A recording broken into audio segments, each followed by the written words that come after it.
Okay. My name is Peter Malmgren. It's spelled Malmgren, and my Spanish neighbors find it impossible to pronounce, but that, in fact, is my Norwegian family name. Where did you grow up? Newark, New Jersey. And when you were growing up, did you have a particular interest in oral history? I had a mother who was a social activist who lived to be 100. I dedicate the book to her, and she was interested in people of every stripe and really worked hard to try to make a little bit of a difference in the world, whether it was women's rights, civil rights, anti-nuclear activities, anti-Vietnam activities. My father worked hard and allowed her the time to be able to express herself politically. So that became sort of built into my DNA and the way I saw things. And she had a tremendous capacity to be able to meet somebody she'd never seen before. And in 10 or 15 minutes, not in an obnoxious way, but just out of deep curiosity, who is this person who I've come to meet, to find out their life story? You know, she just extracted in the most natural way. And I think I have a little bit of that ability, you know, that great curiosity about the human condition. So after many years of study of anthropology, both in this country and in England, I gave up on academics, but I never really gave up on the basic feelings that lay behind it in terms of curiosity about people of a different background, different culture.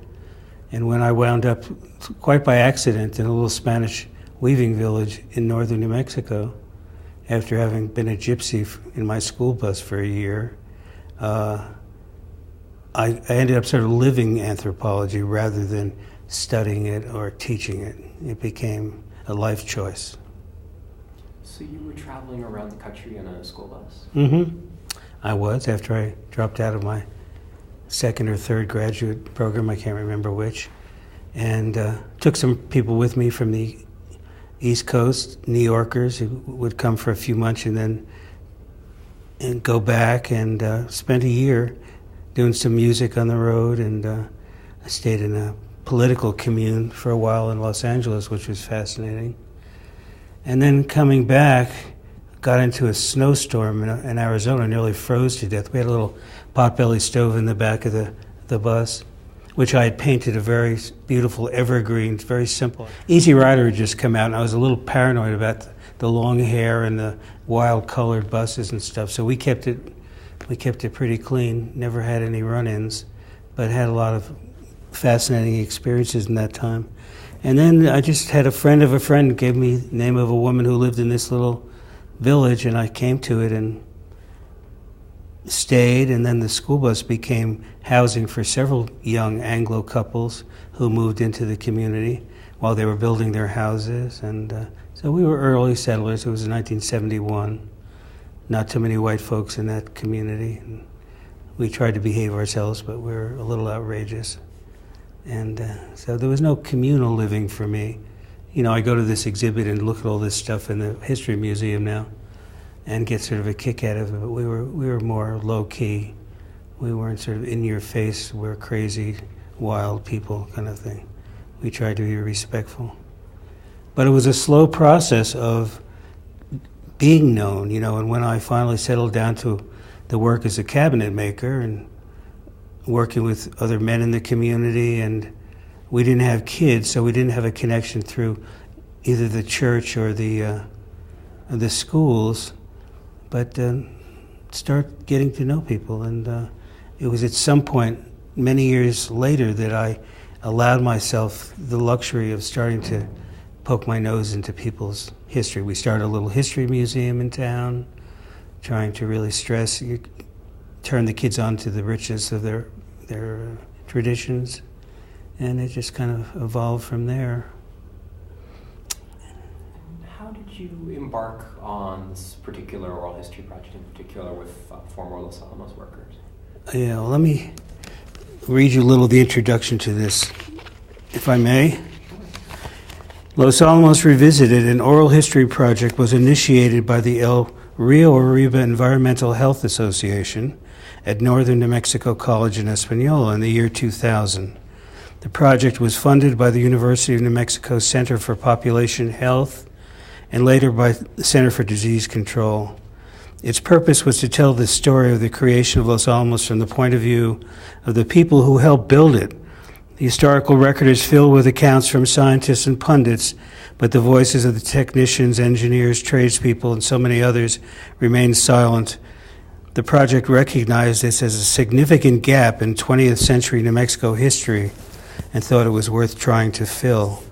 So I raised my hand in a meeting when somebody suggested, why don't we think about an oral history project? Because the CDC had already come to Los Alamos to begin their 5 or 10 year, incredibly long, detailed study of documents, a document search to understand releases and all the kinds of things that happened historically.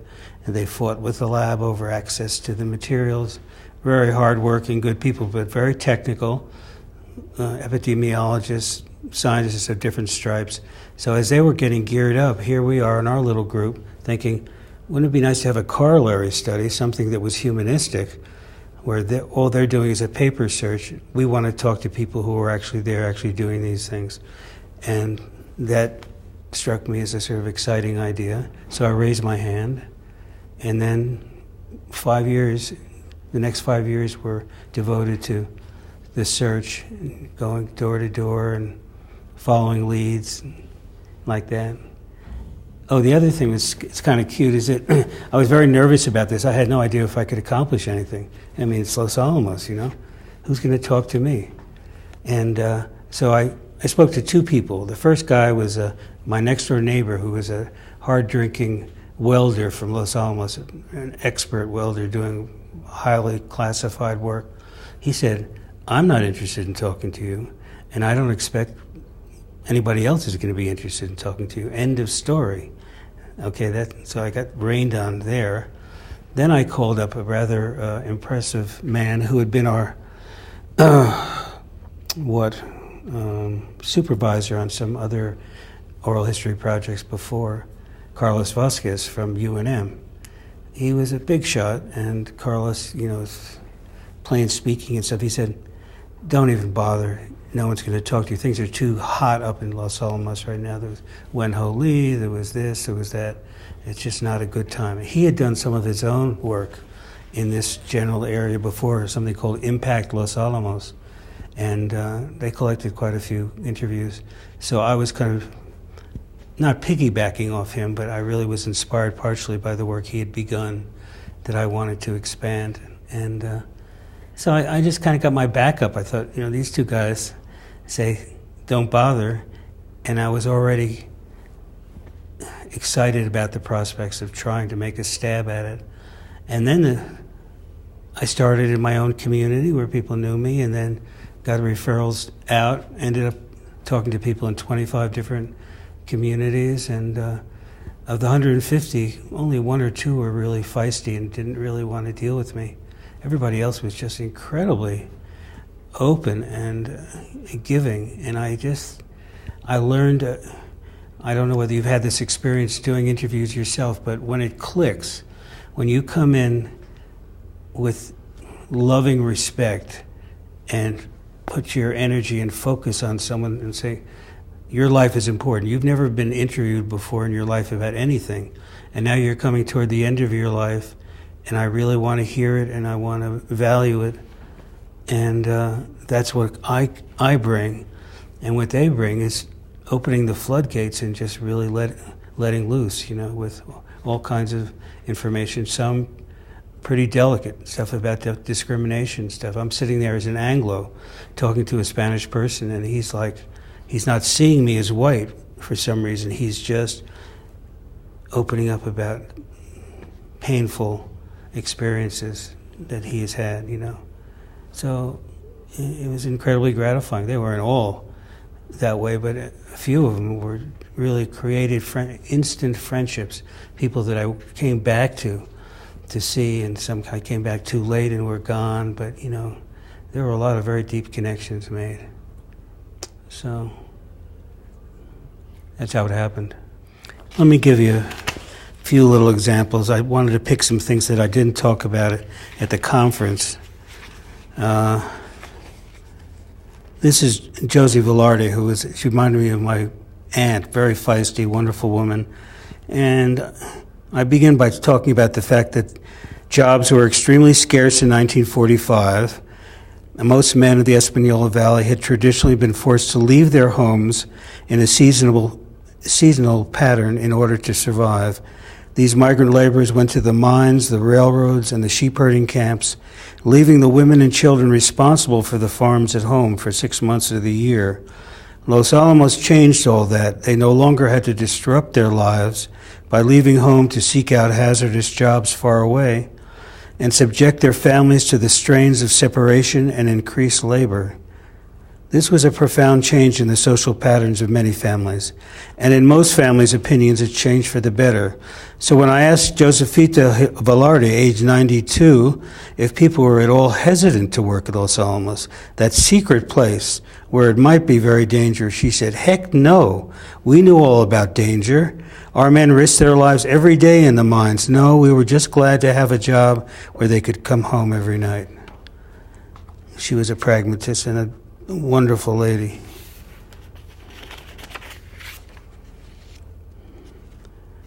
For those who worked a long career and managed to dodge the bullet of ill health, the benefits were substantial. One woman sat vigil with her dying husband, who had contracted a particularly gruesome skin disease that made his flesh separate and fall off the bone. His last words to her included thoughts about the laboratory. "You may feel a need to try and blame the lab for my illness and claim compensation, but don't do it. The lab was good to me and my family for 40 years, and regardless of what happened, they are owed nothing." Another man, considerably younger and still in relatively good health, had worked as a radiological technician all his life. At age 54, he reflects on his working life and his future with an air of resignation. "I've been in every building in the laboratory and been exposed to all sorts of things. It's been a good job and provided well for my family, but I know it's going to kill me. I can accept that knowledge. I knew the risk going in, and I made my choices. Now it's just a matter of time." The first chapter is on origins, and I was particularly delighted to sort of get a sense of the tremendous variety that people were drawn to the labs from every part of the country, and city dwellers and farmers and people in all walks of life. And this is just an example from Felix de Paula, who actually was with us on Thursday night. He's still here. He was the garbage man of Trinity's site, and as I'm not reading from that particular part of his life, but he was at Trinity. I enjoyed everything about growing up in Brooklyn, New York. At 9, I borrowed my brother's shoe shine box and went out for a nickel a shine. Then we progressed to little wagons full of vegetables and went door to door. Later, I was working in a quilting factory, manufacturing army jackets for the boys overseas. Parenthesis, later, all 5 of us boys were to serve. 5 in one family. We had the theater real close by, and there was Manhattan was there where you could go to the Paramount Theater and see the well-known stars, the singers, the big bands, all for 25 cents. During the Depression, the Civilian Conservation Corps came in, and things were looking a little better. At least some people were working instead of just walking the streets. My father had a very hard time of it. Because of the lack of money, he did what so many others were doing, which was doing as much as possible at home to save on expenses. He would put soles and heels on our shoes. We would get a pair when school started, and they would have to last through the following year. He was repairing shoes one day and put a pot of glue on the stove that had hardened and that he wanted to melt. He went in to listen to his favorite Amos and Andy radio show and remembered he had not taken the lid off the glue pot. So he ran to the stove to turn it off, and as he reached across the stove, the darn thing exploded and covered his fingers with molten glue. It fused the fingers together and crippled the hand. He lived that way for 4 years until he found a surgeon, a Jewish man. The doctor told my father after examining him, "You know, you don't have bone damage. It's all fused skin. I could go ahead and operate, but it's expensive.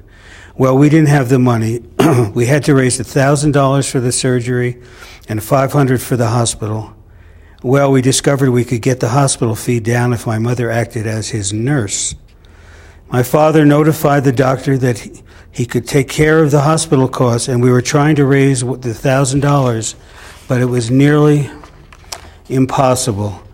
That represented a man's wages for an entire year.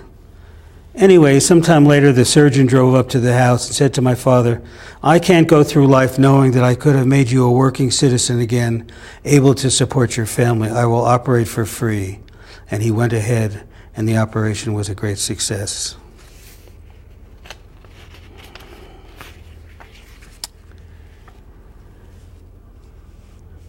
This is a woman named Darlene Ortiz. I was born in Los Alamos in 1955.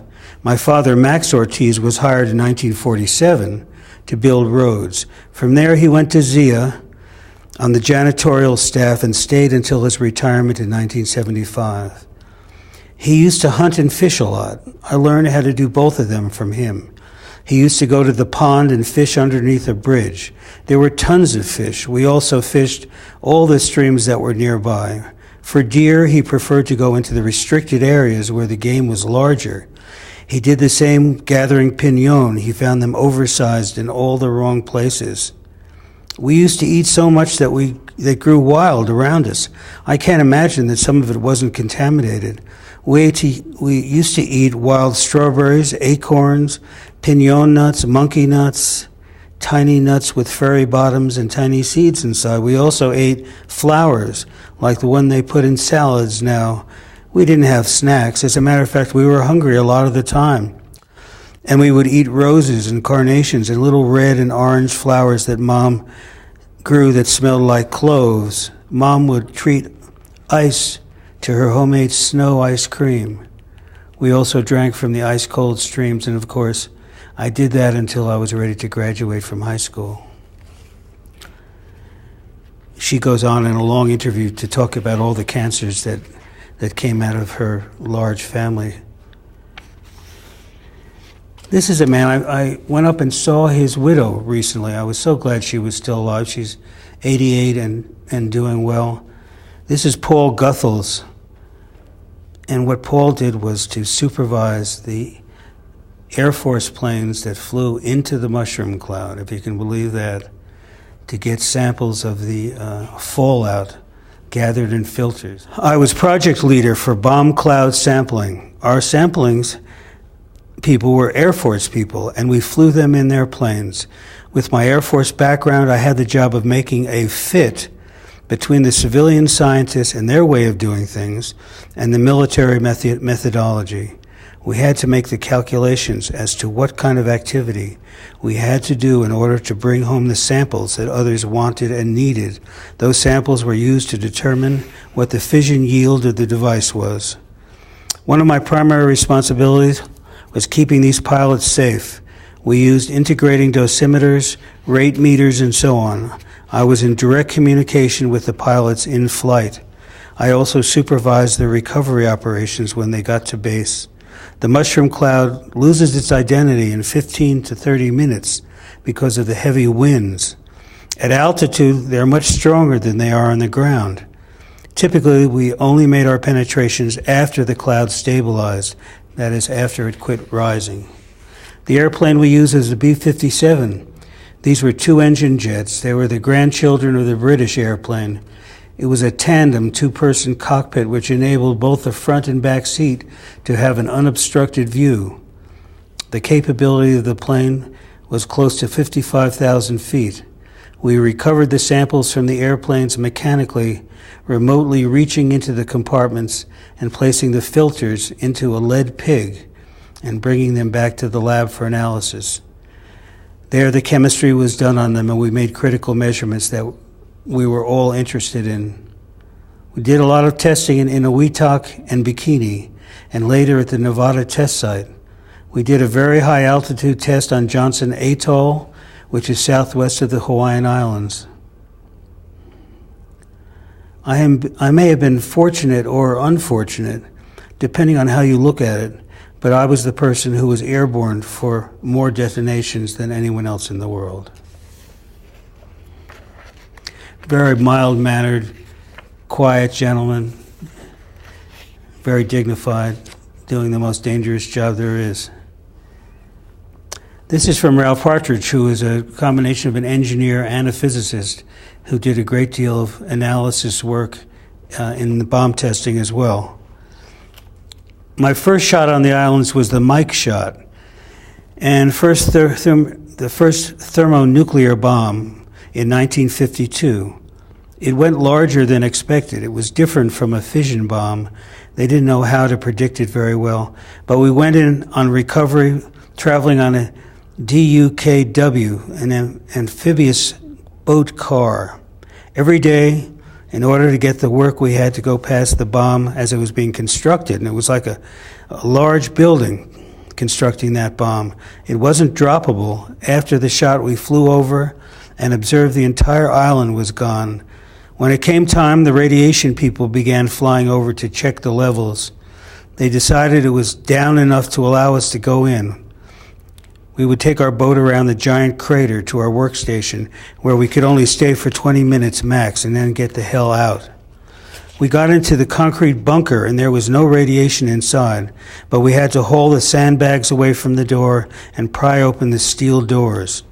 Once inside, we were faced with a lot of electrical wiring that had to be disconnected fast.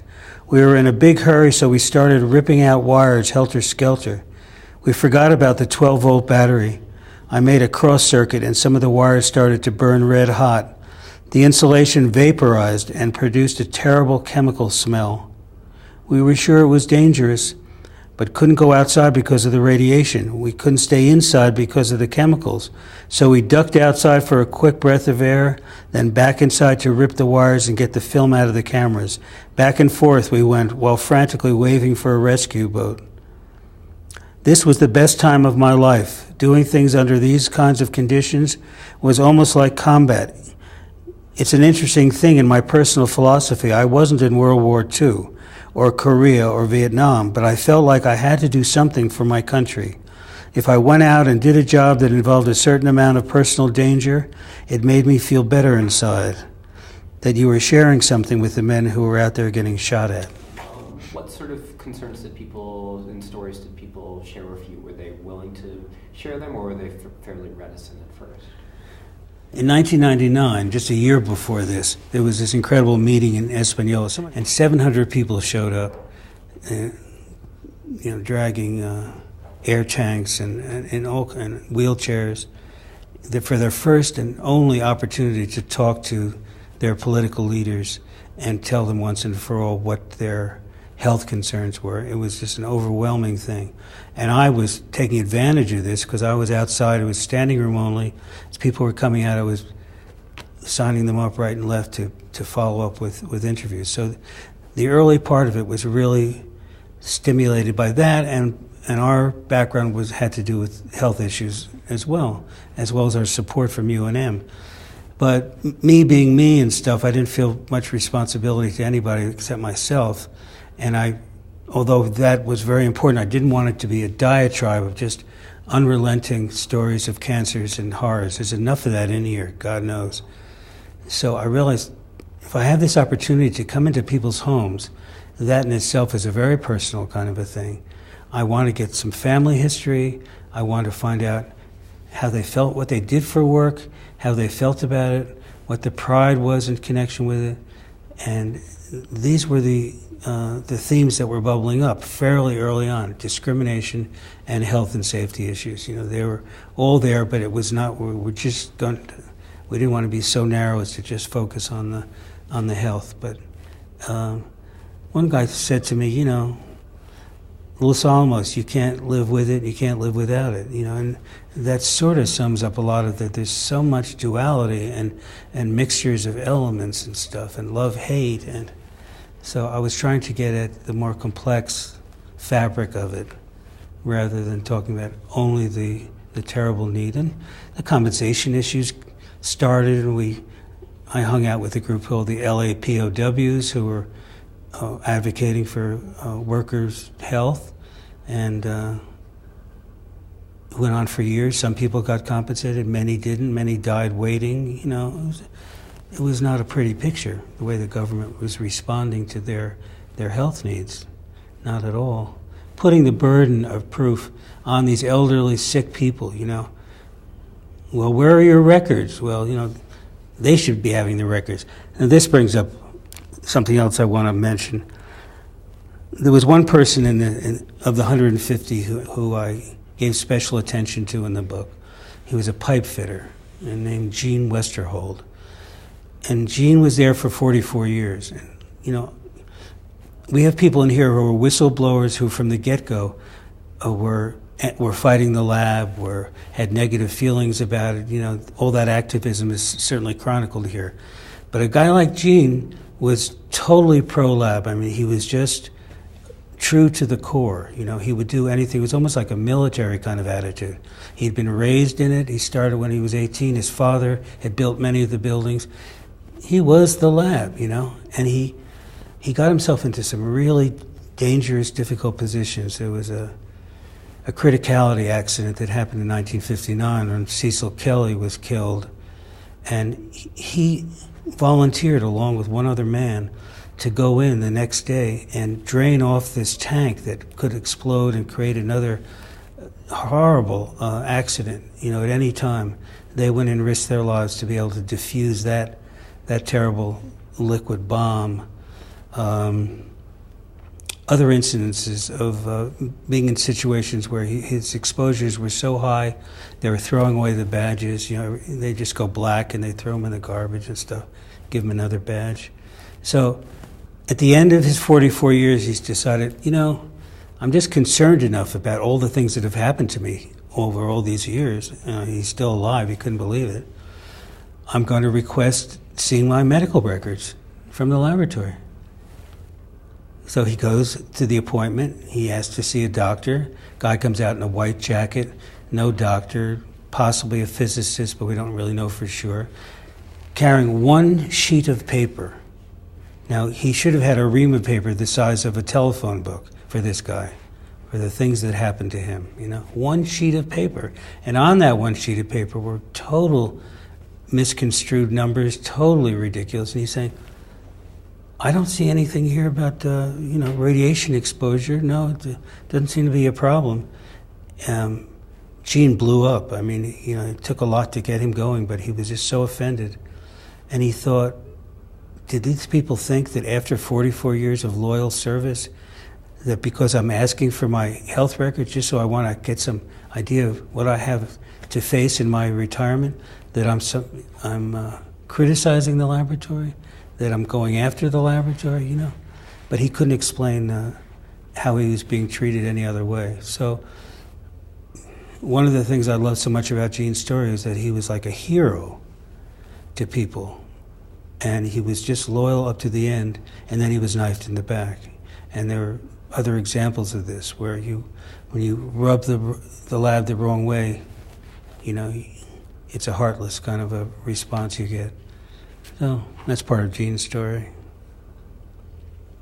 And it sounds like there are a number of the people you interviewed felt similarly. And in terms of the loyalty, or in terms of betrayal? Well, both. Yeah, this one guy didn't really want to go to the lab, but he did want to marry his girlfriend. She said, "If you want to marry me, you're going to have to get a decent job. So go up there and get yourself a job." So he grudgingly did that. And he started as a janitor or something, and he worked his way up to being a decontaminator, which was a pretty nasty job. But he was having a lot of trouble with the higher-ups, but not the Anglos. So this is another pattern that I hadn't seen very much of. I had heard about it. That is that the kind of tremendous rivalry that existed within the Hispanic community, who you're related to. Somebody when I mentioned this story, they said it's like crabs crawling up a bucket or something like that. When one of them gets to the top, claws their way to the top, the ones down below pull them back down into the mix. It's a fairly familiar thing, and apparently it also existed within the Native American community too. It's like you're not supposed to rise above a certain level. You're a threat to your neighbors or something. So he said, so he left, and then he was happier. He left. He said, there's a devil dancing on that hill. That was his last statement. And I think what he meant about it was that he knows a lot of guys who are unhappy being there. But once they started making the good money and everything, then they built big houses, then they borrowed more money, got more into debt, bought the boat, got the fancy truck for $40,000 and stuff, and they were in a spiral of materialism that was brought on by a higher wage scale and a feeling that, but resenting the fact that they were now a slave to all these bills and stuff.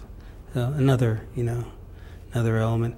Other people in my community, I see beautiful houses going up and stuff, and you always know it's a lab house. I mean, people have done very well. This one lady I interviewed who was an executive secretary, she said, I'm not ashamed of the fact that I started by cleaning houses up there and taking care of kids and went on to, have a good career. She said, I have my own beautiful house now. I have 3 rentals, all paid off. And then she started ticking off her children who had all gotten advanced degrees and had professional lives. So she was obviously very proud and pleased with the choice she made. I don't know if I mentioned this to you, but at the end of each interview I asked one single question and repeated it. And that is, if you had your life to live over again, would you go follow the path again that led you to Los Alamos? And of the 150, I got 75 saying, it was fabulous, it was security for my family, education for my family, and I encourage my children, and they have followed in my footsteps. The other 75 said, I would never go near the place again, and I would never allow my children to be anywhere near it because my health was more important than the paycheck.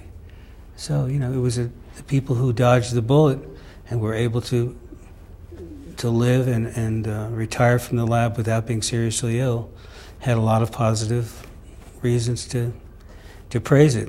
And the other people, a lot of suffering, a lot of loss, a lot of pain. So that's why we have I have this, it's in the book too, a memorial list of people that we think have all died early as a result of their various jobs and exposures at the laboratory. It's a long list.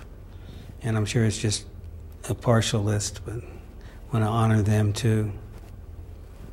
They're kind of the hidden part of the story, they dead and gone kind of stuff, not memorialized too much. I was sitting across the table from a lady from Chimayó who I'd never met. I can't believe it. I've been there 46 years, and I don't know this woman. And she identifies herself, and it turns out she's related to some of my neighbors. And her father was Esquilastico Martinez, one of the 4 men that were blown to smithereens in that terrible accident with the high explosives. They were blown through the fencing and stuff, and the birds came and picked their flesh. It was really a bad one. So that was her father. And she had a purse with her. She pulled out a Xerox of the article from the paper from 1959 and showed it to me. It's like she's carrying this around, But the irony was, she and her husband both went on to have long careers in Los Alamos, despite the fact that she had this terrible loss from the accident. So go figure. I think that says a lot right there. It's like, that was the opportunity. That was a preeminent opportunity for many people in certain periods. And to this very day, my community is incredibly dependent on the jobs in Los Alamos. We probably wouldn't exist anymore if they weren't there. So I'd like to say something about my own sort of personal take on this. And my background is anti-war, anti-nuke, anti-government, and all their corruption and everything else. And I, for years, came up to Los Alamos to protest the dropping of the bomb in Hiroshima and stuff. We were part of a peace group that would always do that every year. And I came up one year more recently when I was doing the interviews, And I noticed that there was a little sort of a side protest, an anti-nuke, a pro-nuke. And this Paul Guthels was there and some other guys who I had interviewed. And I felt really badly because they were being shunted aside. It was like the day was for people speaking out against Los Alamos and all its evils and stuff. And here they were trying to defend their roles and their sacrifices that they made. And I realized that I was caught somewhere in between. It's like I haven't changed my attitude about bombs as solutions in the world, and I never will. But on that particular day, I went into a little side room, and there were two Japanese elders there speaking to a small group of people. They were survivors from Hiroshima. And I found that was 10 times more moving to me to hear them speak with their courage to come into the lion's den and actually extend themselves in peace than hearing all the rantings from the usual anti-nuke stuff, which is, gets a little boring. The fact that I've been spending so much time in the lives and recognize the critical importance of these jobs to friends, neighbors, all these people, and I just couldn't condemn the laboratory in the same way as I would have before, because somehow I shifted my concern was even more with these people and what was going to happen to them if Los Alamos dried up and blew away. It's like it just shifted my perspective a bit, which was kind of interesting. What did narrators share with you about why they decided to work at Los Alamos? Well, the early ones, because that's where the work was. There weren't any jobs. This whole business of what Josefita is saying about we just could come home at night. We weren't breaking up our families. The men weren't going off to these terribly dangerous jobs as migrant laborers, leaving the women to try to fend for themselves with the children. It was a huge benefit in that regard, And so they would have taken it regardless of how dangerous it was. But one guy who worked as a janitor for 40 years in one building said, "Oh, the kids now, they've really got it made and stuff. My son is doing this similar kind of work. And if there's a spill or something that he doesn't like the look of, he'll file a report, and he'll be taken off that, and they'll do an examination what the problem is and all that." He said, "If I dared say anything like that back in my day, I'd be gone the next day. We had to keep our heads down and do whatever was told, no matter how dangerous, So the jobs were everything, and people couldn't really complain or speak out. And they were expendable, too. Other people were told to their faces that you're a dime a dozen. They're lining up down the hill and stuff they need the job, so you better keep your mouth shut and keep your head down. But that was the early times. And did the narrators feel as though that their stories had been ignored? Yeah, I think so. I mean, they didn't say it in so many words and stuff. I think they were a little surprised and flattered that somebody wanted to come and sit down with them and really hear it. And they didn't seem to edit it that much, It wasn't that sort of, I don't know whether I can say this, but that. A few of the scientists that I interviewed would say, no, this was, they'd have to edit themselves a little. I did include some scientists. But no, the people were just glad to have me, and then I would copy the interview, send them back a copy so they had it for the family, copy the tape, So not just take off and be gone, but to give them something for the family too. I thought at the time was important. There was an interesting quote. I mentioned that I spoke to some scientists. This one guy, Jay Wexler, grew up. Did you do an interview with Jay? You know that name? We have an interview with Jay from the Breeders' Center. Well, he grew up in the same town I did in New Jersey. I could not believe that, of course, some years before. But at the end of the interview, he just said, "I've been in weapons for 50 years. I know all about weapons. We have enough weapons. We do not need any more weapons. We have a tremendous wealth of brilliant, intelligent scientists up here who are being wasted because they're being forced to stay with weapons research. He said they should be doing stuff in sustainable energy and this and that and stuff. And if you had the political will to make that transition, they would accept it in a flash. They're not wed to this. They're doing it because that's where the paycheck is. It's not like they suddenly have this great feeling that they have to advance the science of weaponry. They would be ready to go if only we had the leadership and the audacity to be able to really change this place. But as long as the money is coming in, I've known people who've worked up here in non-weapons research, and they have to struggle every year to get funding. They're out there hustling themselves and stuff. And the mainstream always has to be weapons, always has been. I want to get a better sense of the range of folks that you talk to. So you started in Chimayó, but then you were talking to people who live throughout the Espanola Valley. Yeah. As I say, I went to that meeting and I picked up probably 20 or 30 names just from that huge group of people. So then now I'm already spread out into neighboring communities, and people start giving me other names of people, if they're happy with me and stuff.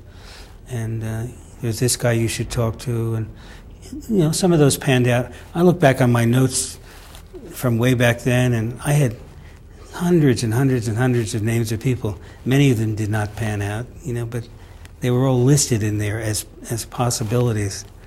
So I might have gotten 20% of what I was aiming for. And then I just ran out of gas at one point or other. I was transcribing all these myself. Can you imagine that? Crazy. A lot of oral history projects founder on the fact that they have no one to transcribe them. They just wind up with tapes. I mean, you're doing everything digitally now, so I'm sure the process is different. But that was a big stumbling block in terms of how to get things in hard copy, which is what the folks at the archives in Santa Fe wanted, and that's what they got. This is called Los Alamos Revisited, a worker's history, and it's just being printed now. These are 2 sample copies that I've been hauling around with me, trying to interest people and taking them into the bookstores. And it's a little book, but it really packs a wallop, so I encourage everybody to read it. One other question I have about the book is, if people are interested in it, where can they purchase it? Well, pretty soon we're going to put it on Amazon, but what I was doing at the conference was just to add a sign-up sheet. I can give people this way my email address. They can just write indicating they'd like me to send them a copy, and then I would just do that, give me their address, and they can send me back a check. It's $18 plus $2 for mailing, and that seems to be a pretty clean way of doing it for now. So my email address is Peter Malmgren, MALMGRENNM for New Mexico, @gmail.com. Just write to me and I'd be delighted to send you a book. Just wanted to make sure we captured the range of people that you talk to. So you talk to people who've been pipe fitters, people who've been welders, people who've been secretaries. Really, correct me if I'm wrong, but it sounds like you really ran the gamut of. Well, I wasn't picking them on the basis of intentionally getting that kind of variety, but yeah, it just sort of turned out that way.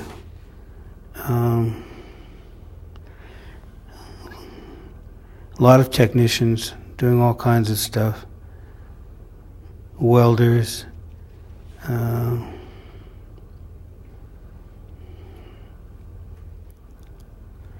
This one guy who had lost a leg as a child managed to get some, from churches, managed to get some training, and his specific job was to take the casing of a bomb, polish it to a mirror finish, and then attach these tiny little thread-like wires and to gauges.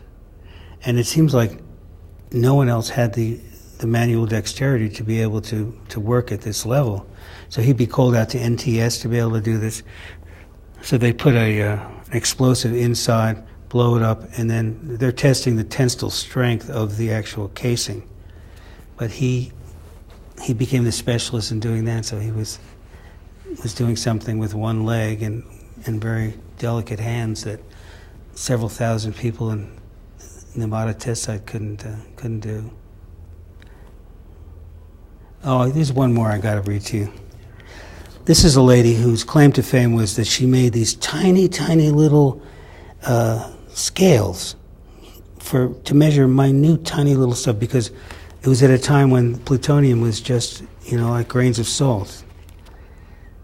And let me find her. So she's in California, and she has this skill, and they want her out here to make her little scales to weigh the plutonium. Becky, where are you?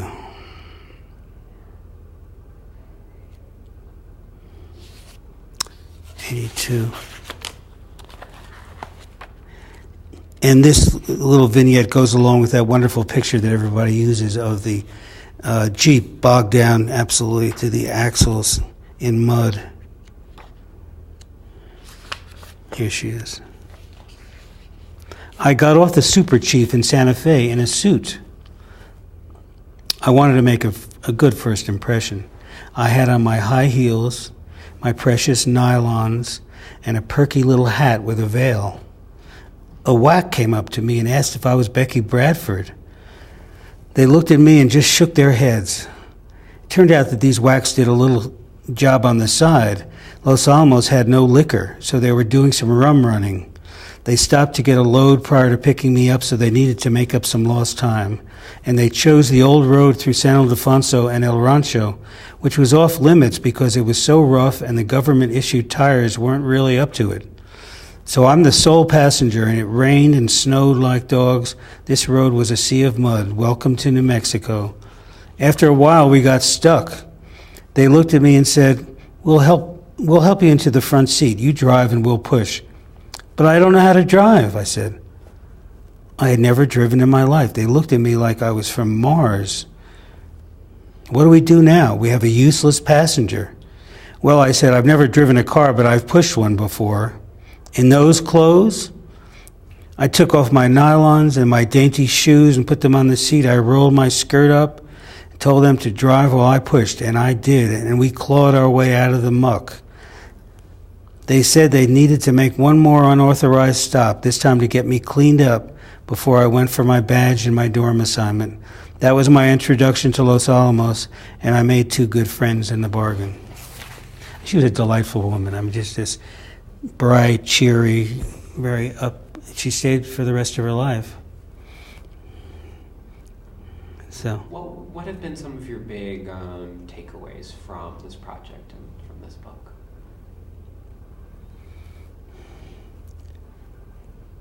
Just that there are no easy answers. Nothing certainly is black and white. Everything is sort of gradations of subtle gradations. And I don't know, I don't really have anything profound to say about all the information. I couldn't really sort of wrap it up into some very wonderful sounding conclusion. Just that the lab has meant life, and the lab has meant death in full measure both ways.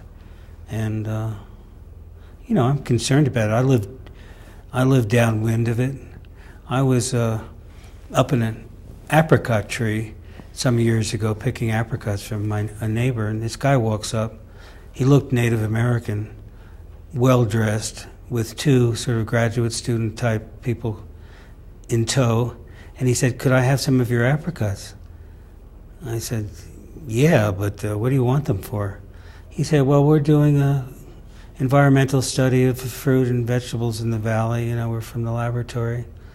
Made me very nervous, and I tried to convince him to contact me when he published his findings or whatever he was going to do with this project. But, we concerned about air quality and the fires and what they've done to us. I mean, we have lots of concerns too. So I've never felt very comfortable up here. I built cabinets for many houses up in Barranca Mesa, but I was always anxious to get out of there as quickly as I could. It still seems like it's a huge time bomb to me. Oh, here's another little vignette that I could throw at you. One day I was coming up, and I had two people to see, okay? Down near the high school, nice little old neighborhood and stuff. Hispanic couple, they've been there since early 40s, same house. And we have a long interview, and he talks about his struggles to try to get a slightly better job and work his way up. And at the end of it, we turn off the tape recorder, and then his wife comes in to offer coffee. And we start talking about cancer. And she must have listed 8 or 10 people in her immediate neighborhood, just a street or two, that were all victims of cancer. I was just staggered, And I was just trying to digest that. Then I left and thanked them and went a few blocks away, not very far, to an Anglo weapons expert who was already pretty ill. I didn't question him about his illnesses. But I brought up the thing about the cancer, and he immediately went into this study, all the findings tell us that we have nothing to worry about, all within normal ranges.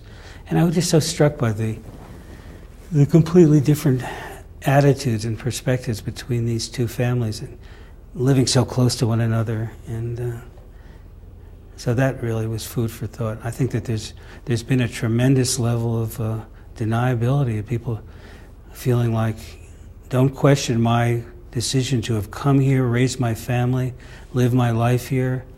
I just will not accept the fact that there's still very much present dangers from the soil and contamination. We have a problem with the water up here now, and this perchlorate that's in a plume heading down the mountain.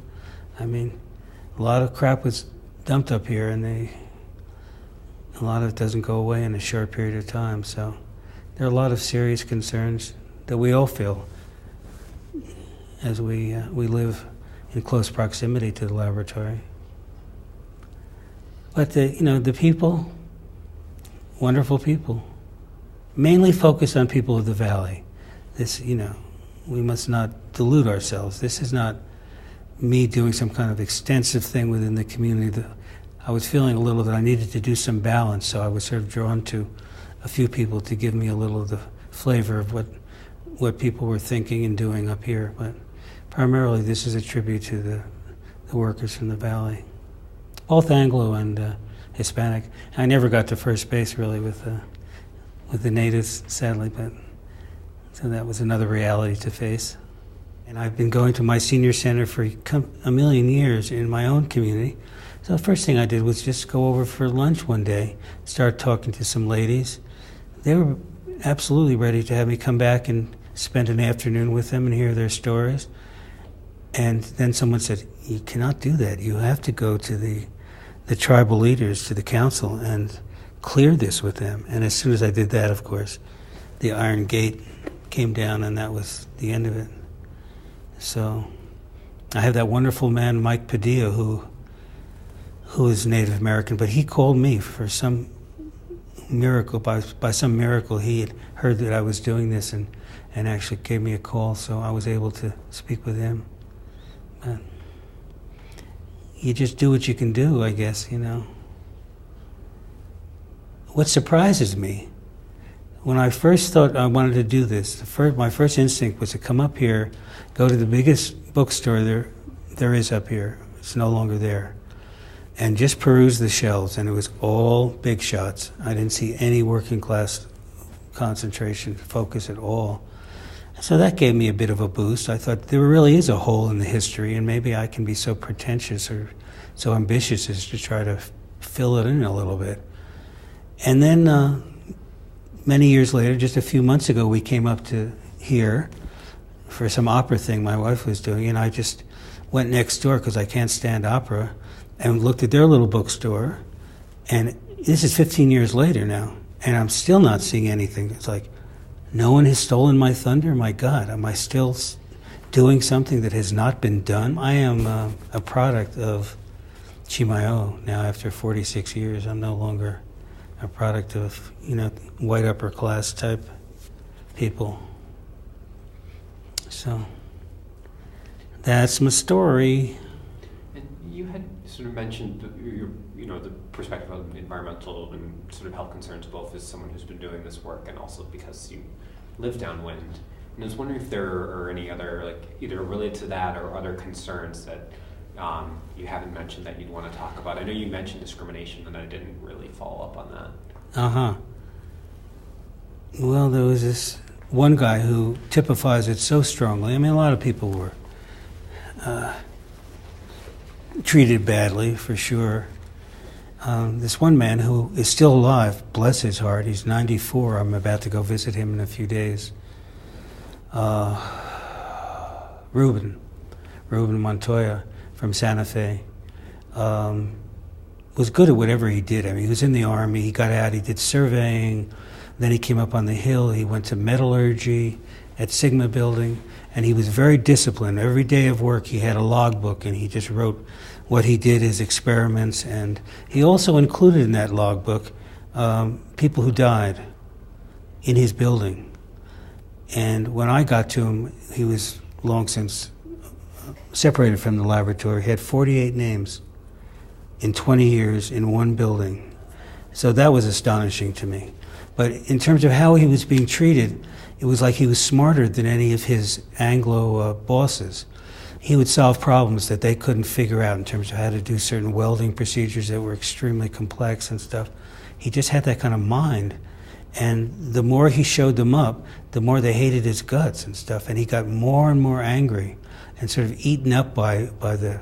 He said he overheard one guy talk about his people as Aborigines, and he just blew his stack. And he said, it's starting to ruin my marriage and my health because I don't know what to do with my anger. It's so bad.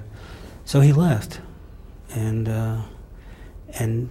he turned his hand to his artistry. He does carving, he does pottery, painting. He opened a gallery. He just thrives. His house is filled with the most amazing things that he's created, and it saved his life. He really realized he had to go. So, and at 94, he's still working and doing his art. So, astonishing man. But his was the most extreme case of sort of continued discrimination that I'd run across. What else was I going to tell you? A lot of people say, I had my job for 10 years or something, and then this Anglo guy comes in and they immediately put him above me. They give him a raise, and there's a lot of bitterness about that. And then to sort of counteract that, there's this man from Dixon who said, I don't like the fact that these young men come in and they make more money, of course. I wish that wouldn't happen.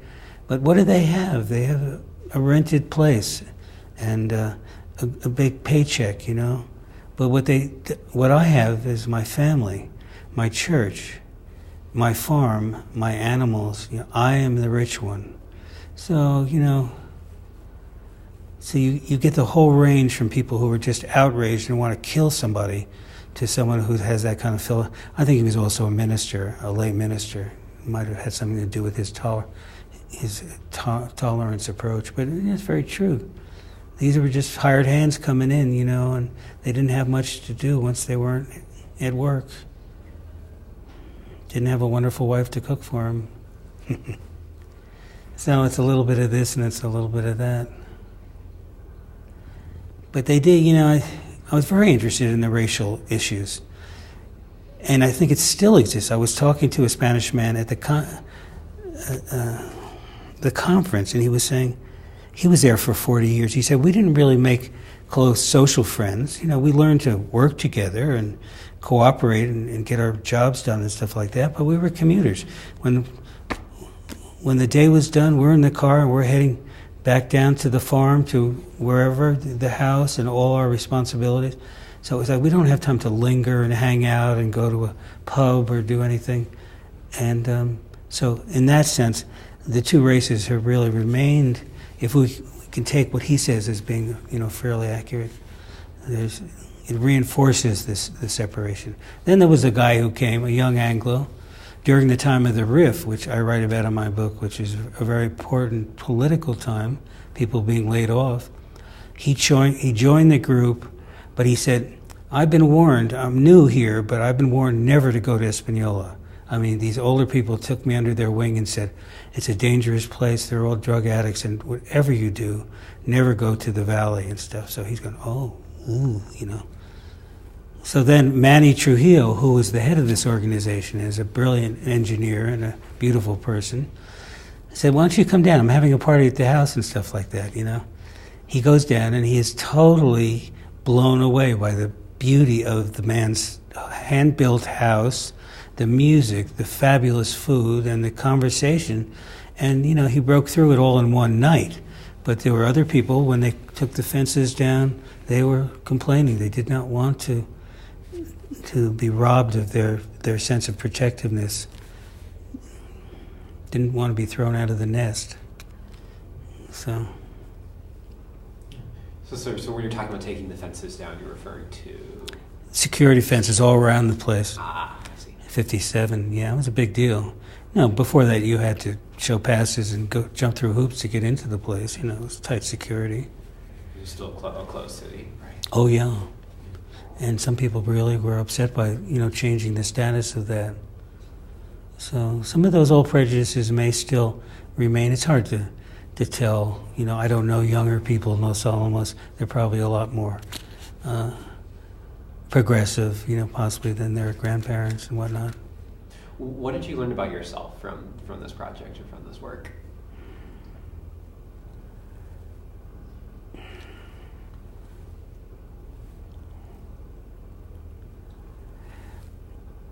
I grew, I learned so much. It was such a rich kind of a thing.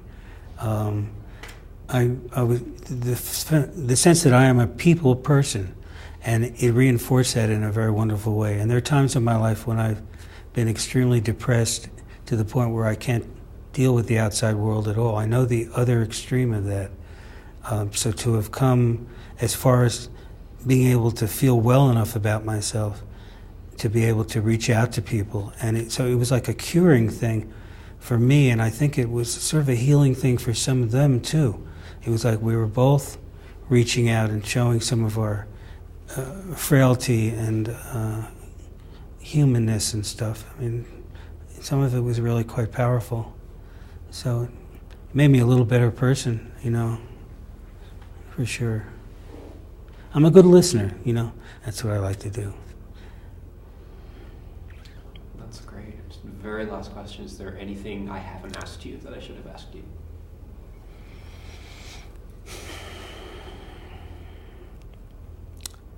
What do I do next? That's the big question.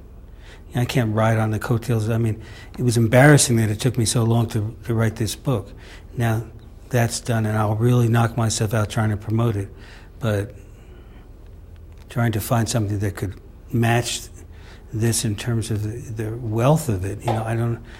And I'm really settled where I am. I mean, I grow a garden. I have apple orchards. We live an old-fashioned lifestyle and stuff like that.